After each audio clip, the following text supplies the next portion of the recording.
Hey guys, this is Hell Hades. This is another Raid Shadow Legends video. This is going to be a video that talks you through my team for this week's challenge against Stu Gaming. We're going Clan Boss, we're going Nightmare, we're going No Counter Attack. I'll tell you the champions I'm going to pick for this fight. We've already done it 1 week. In that first week, we picked a number of champions. We are not allowed to reuse any of those champions. So the big hitters, your Tyrell, Occult Brawler, High Katoon, Light Sworn, Cardinal, Catacomb Counselor, they're all off the table. We can't use them again. So we're going for that next tier down. Who's the next tier of epics that can do a speed run on Nightmare Clan Boss? Me versus Stu. Let's do it. So, who have I ended up with? I've tested a load of champions again this week. I've had to because this is hard. It's really hard to do. But I've come up with 5 champions that are going to be my roster. First one is going to be my Speed Champ Golden Reaper. Void Epic. She's in there really for this skill. Increase speed by 30% and boost turn meter by 20%. If you can get a book into just this skill, it's really worth doing. So that's the primary reason she comes in. She also brings a decrease attack, which is the most crucial skill in the game for Clan Boss. And she does it as she's like a secondary decrease attacker because she won't be able to hold it on her own as primary. But it's really helpful to have somebody else in your team that can just bring it when your primary one fails. So that's why she's there. She's also got this A1, which gives you the chance to reduce the cooldown of one of your allies' skills, which is pretty decent. So she comes in as my speed champ. I've then got Julianne as my primary poisoner. So she is pretty well known for Clan Boss. Personally, she's not my favourite champion in the game. Loads of people really love her. But when you talk about a speed team, she's actually pretty effective. So she has got the ability to boost some turn meter here on her A1. She lays poisons on her A2. For me, she just doesn't lay enough poison. When you compare her to an Occult Brawler, I mean, there's no comparison. Like, Occult Brawler's chunking poisons all day long, whereas she's like every 5 turns, yeah, I'll throw a couple of poisons up. So she's not anywhere near as good. But if you pull her and you don't have better, then she's decent. And you'll see that. We'll get to a run at the end of this video. HP burn as well, which again is good. The lower level Clan Boss you are, the more effective HP burn is. So if you're on, like Brutal, HP burn is hitting for 75k a pop. Actually, that's decent. So yeah, I'll quickly just show you her mastery. So I've kind of gone War Master, and I've gone for anything that's going to boost my turn meter when the poisons drop off, and also the abilities that give me a better chance to land it, and the extension of the debuff. Similarly with High Katoon, similar sort of idea. War Master here for my damage, but then I've come down this part, give myself lasting gifts to see if I can boost that speed buff an extra turn. And I've got this one here, rapid response, which means I might gain some more turn meter as those speed buffs drop off. So that's 2. Number 3 is going to be a secondary poisoner, but also a support champion. Steel Skull, really well known in the game. I built him in terms of War Master and a defensive build. Generally, so this is a build I already had on him because I run Vizier in my main team.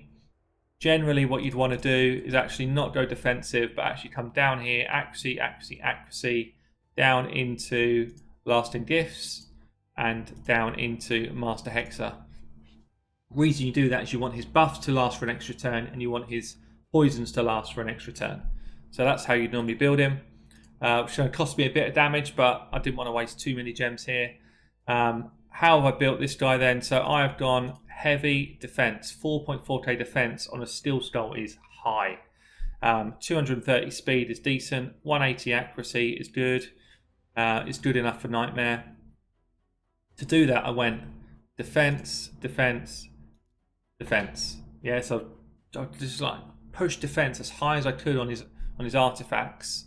And then we've got defense, defense, speed. So that's how I've done it. All of the accuracy I'm finding here or in my Great Hall. I've got like an extra roll of accuracy here. I think I've got a double roll in this piece. So I kind of built my accuracy up elsewhere, which meant I didn't need an accuracy banner. Obviously, that's Excuse me, that's because I'm in decent gear.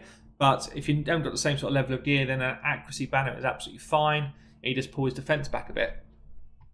If we looked at my Juliana, I've done a very similar thing with her gear. So I can't pump her defense up as high because her base is so low. But we've still got 3.2k. Still got good crit rate, crit damage, which she needs for her kit. 180 accuracy. But again, I've gone defense, defense, defense. I've gone crit damage here because I know that I'm pumping her crit rate up, and then defense, and then speed. Quickly show you High Cartoons, Golden Reaper's build as well. The She has got 260 speed, which is fast, 3.8k defense. So again, I've just pushed defense up very high. To do that, I've gone defense, getting boring, defense, speed. Yeah, it's my sort of set build for a team like this. Defense here, defense here, defense here. Yeah, get the idea. If we get into Jareg then, so Jareg is the only person I don't have in lifesteal gear. Steel Skull is going to be able to keep him alive for me, and he's also got an ability in his passive that drops out some heals. He's got an ally protection and increased defense buff, so he's all about allowing me to do shared damage and to extend the fights for as long as possible. On his build, I've gone defense, defense, defense as all of those main stats again, and then again I've got accuracy throughout his build. We've got 2-piece accuracy set to boost accuracy up to above 200. I cannot afford for decreased attack to not land, so he has to have that kind of extra level of accuracy. It's the most important debuff in this fight. And we've managed to get his crit rate up pretty high as well, actually, just in pieces of gear that I've got. So he has good crit rate rolls on all of these items. See this? Speed and crit rate is what I was going for there. So his overall stats then. So we've got 220 speed, 3.6k defense, which is good, 65k HP, which is nice. Good crit. Obviously, crit damage here is not high, but the crit rate is good. And then we've got the accuracy to be able to land the debuff. So he is good to go as well. And then lastly, and I'm going to do a separate guide on this one, Sandlashed Survivor literally comes in as my MVP of this fight. Literally, I was a bit blind to her, and she is insane on Clan Boss. Really, really strong. So she's got a kit which is quite unique. She's got an A1 which does provoking. It's not good for Clan Boss, but it's good elsewhere in the game. She's got an A2 which increases the duration of buffs. So if I lay my speed buff, if I lay my ally protection, if I lay my increased defense, she'll play this A2 off, and basically she'll increase the duration of all of those buffs. Really, really strong kit. She's also got an ally protection and a block damage buff on her A3. So what happens here is when one of your allies takes a slam and goes below 50% HP, she comes in and places block damage on herself and then ally protection on everyone else. So she just tanks up a load of damage when you get to the later part of the fight. She's also got an ally defense in all battles aura, so she's going to be my lead. And I've built her to have defensive stats and War Master again. You could, I guess, come down and try and extend. Is there any point extending buffs? No, it's not. No, this is the better build, yeah. This is definitely the better build. So she's defensive tree and offensive for War Master.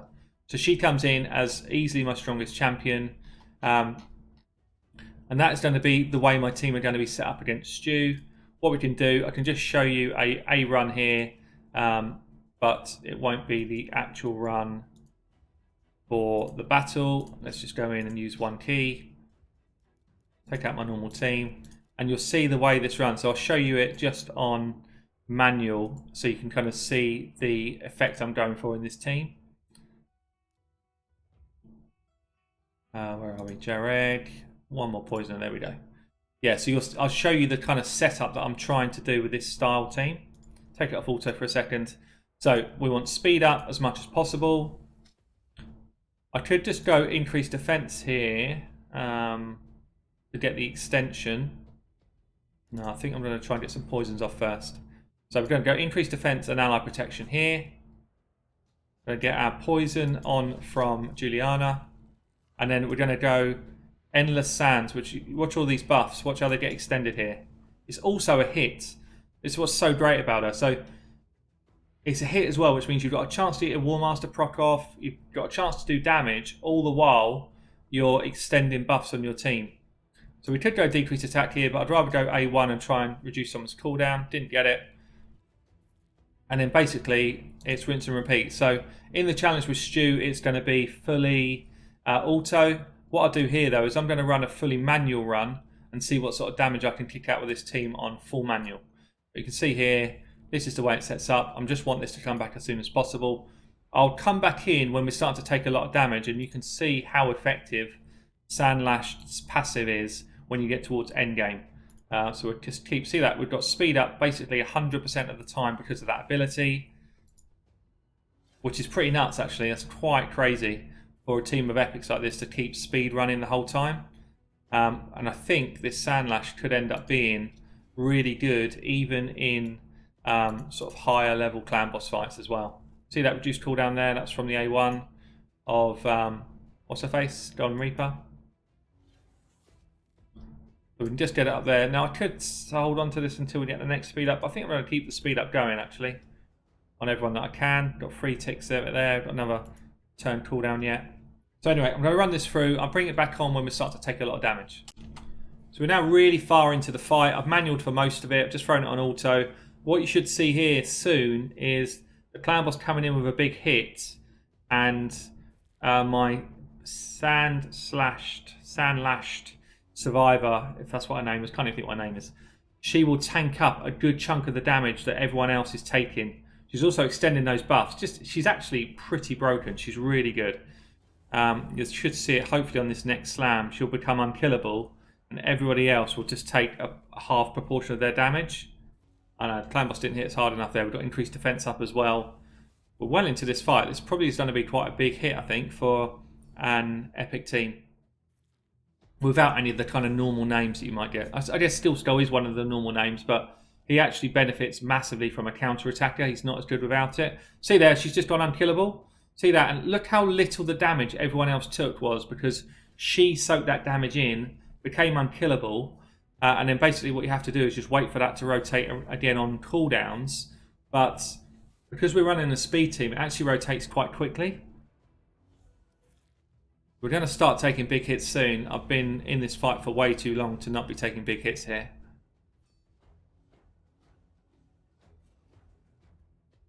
On a full auto run, sort of end to end, I wouldn't expect to do more than 9 minutes. So we must be coming up to that because it's not like I've paused in any way. See, we're taking big hits now. But this is probably going to be quite a big run actually. Anyway, you saw the ability. I'm going to cut back out and just show you the final result, but I think it's going to be quite a big hit. Yeah, so here we go. We're right at the end. Slams us down. 15-minute run, but a good chunk of it was manual. But 27 million. 27 million with that run. It's pretty crazy, actually. It's pretty crazy considering the champions we've got out there. No counter-attacker, no legendaries. Yeah, really, really happy with that. So it just kind of shows that even the second string of epics, or perhaps just some slightly less known or less used epics, can still go in and comfortably, like really comfortably 2-key Nightmare. I'm in good gear. I've got a good Great Hall, but even scale that back to reasonable gear, reasonable Great Hall. I think you're still beating a 2-key Nightmare, or you're certainly a 3-key Nightmare. So, but this team is ready to go. We're going to be taking on Stu Gaming later today. In fact, the challenge is probably going to go up before I even post this. So it might be we've already beaten or we've already lost to Stu. I've got no idea what his team is going to do. Just wanted to take you through as well quickly some of the other champions that I was going to use. So I leveled up a Padma. She's a pretty decent decrease attack champion and could have been in the mix. I also had done some work on Madame Cerise this week. She is another fantastic champion for keeping that decreased attack out there, but she doesn't do as much damage, so she came back instead of Jareg. She doesn't really bring enough other utility for me. And I also did a bit of work this week on Jane. Jane and Gala Longbraids. So Jane turned out to be pretty disappointing. I thought I might be able to do some sort of cool thing with her doing poison and extending debuffs. She actually just doesn't cut it. She's not good enough. Really low base defense.